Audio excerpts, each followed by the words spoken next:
Сковали руки наручниками сзади, вывезли за город под звуки радио, положили на землю, убили 2 выстрелами в спину, отвезли в крематорий, сожгли. Так, 7 мая 1999 года Лукашенко расправился с одним из своих главных оппонентов, бывшим министром МВД Юрием Захаренко. Подробности страшного политического убийства раскрылись лишь спустя 20 лет, когда бывший сотрудник СОБРа Юрий Горавский решил рассказать о последнем дне известного политика. Расправа была тщательно спланирована. В багажнике машины, куда посадили захваченного возле собственного дома Захаренко, уже лежала пленка для его тела. Смертельные выстрелы произвел Дмитрий Павличенко, один из самых приближенных к диктатуру силовиков. Впрочем, сам Лукашенко никогда не скрывал имена своих карманных карателей по вызову. Один Шейман и еще пару человек, которые с пистолетами ходили, ездили, уничтожая подонков.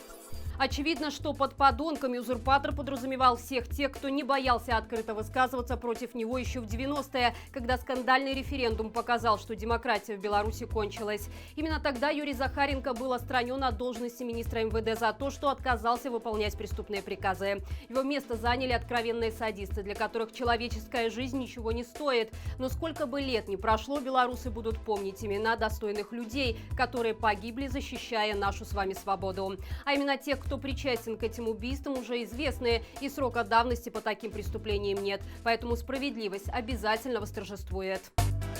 На кондитерской фабрике «Алвеста», которая расположена в городском поселке Гатово под Минском, рабочие с февраля не получают зарплату, а тем, кто хочет уволиться, не выдают трудовые книжки. По сообщениям сотрудников предприятия, даже если человек нашел хорошую работу и намерен выйти на нее, формально он сделать этого не может, поскольку у него нет трудовой. По сути, это самое настоящее рабство, и причиной тому стало то, что фабрика по уши погрязла в долгах. Сейчас предприятие находится на грани банкротства. Вероятно, кормя сотрудников завтраками по поводу зарплат, администрация таким образом пытается потянуть время, пока «Алвесту» официально не признают банкротство. В таком случае расплачиваться уже не обязательно. А пока официальная процедура не завершена, руководство забаррикадировалось от возмущенных работников за новой железной дверью с домофоном. Как отмечают пострадавшие, на сегодняшний день расчет могли получить около 30% сотрудников. Около 10% продолжают трудиться, остальные оказались в положении рабов. Некоторые из них пытаются решить проблему через суд. Это очередной пример лукономики в действии. В таком же положении сейчас находятся десятки других предприятий с огромными долгами и штатом людей, которым нужно кормить свои семьи, а вместо этого их самих кормят классическим. Вы держите здесь. Вам всего доброго, хорошего настроения и здоровья. Председатель КГБ Иван Тертель так сильно увлекся созданием сценария о нападении на нелегитимного его детей, что решил на этом свое новое призвание режиссера-сценариста не заканчивать. Инициативе «Байпол» стало известно о новом предстоящем спектакле, который будет разыгран режимом 9 мая. В рамках политики по фальсификации истории Беларуси на месте военных преступлений в ходе раскопок будет инсценировано обнаружение национального символа белорусов бело-красно-белого флага. Для его искусственного состаривания планируется использовать химические реагенты. О планомерной работе по дискредитации национальных символов также свидетельствует следующий ролик из советского РУВД Минска, где милиционер-идеолог пытается внушить задержанной девушке вымышленную историю об использовании немецкими захватчиками и коллаборационистами бело-красно-белого флага. Под этим флагом по территории Минска гордо маршировали любители перемен, которых знаете, как называли? Не знаете. 30-я гренадерская дивизия Waffen-СС Беларусь. Однако ни в одном архиве подтверждения этой информации не нашлось, хотя когда нелегитимную власть подобное останавливала. Врать это заложено в крови белорусского диктатора, а нам остается только закупиться попкорном и наблюдать за тем, как нелегитимные его сторонники медленно сходят с ума. Нелегитимная власть нашла способ узаконить беспочвенное увольнение преподавателей университетов. В один из самых протестных вузов страны БГУ из Министерства образования пришло письмо о внесении дополнений в правила внутреннего трудового распорядка.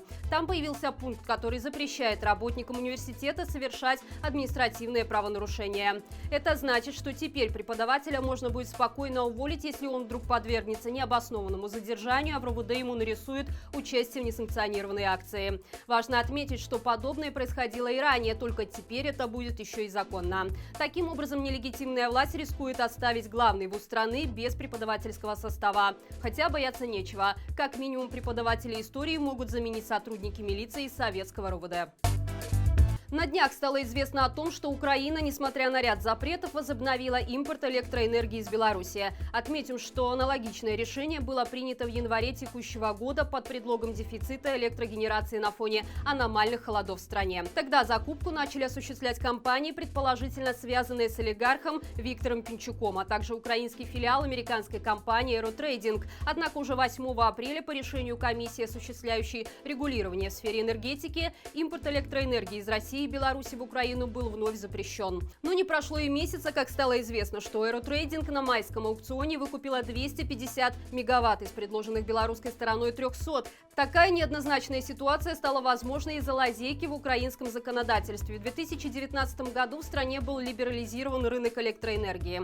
Это значит, что в условиях свободного экономического пространства государственная компания «Энергорынок» более не могла контролировать цены и в одностороннем порядке решать, у каких поставщиков приобретать электричество. Торги были переведены в электронную форму, а покупатели-трейдеры смогли сами выбирать наиболее выгодных для себя поставщиков. Именно эту лазейку использует белорусская сторона, которой жизненно необходимо сбывать излишки производственных мощностей БелАЭС. В свою очередь, трейдеры, зарабатывающие на энергетическом рынке, очевидно, весьма далеки от политики. Как говорится, это просто бизнес.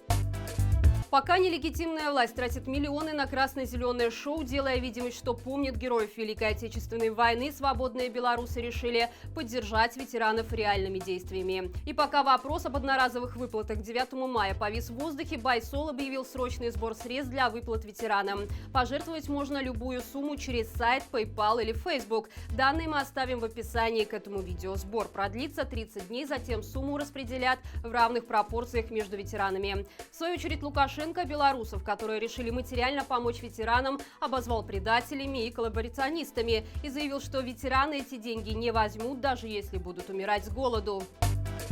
И это все на сегодня. Завтра традиционно в 17:00 на нашем канале пройдет прямой эфир с моим коллегой Дмитрием Семеновым. Подключайтесь, будет интересно. Хороших всем выходных и живе Беларусь!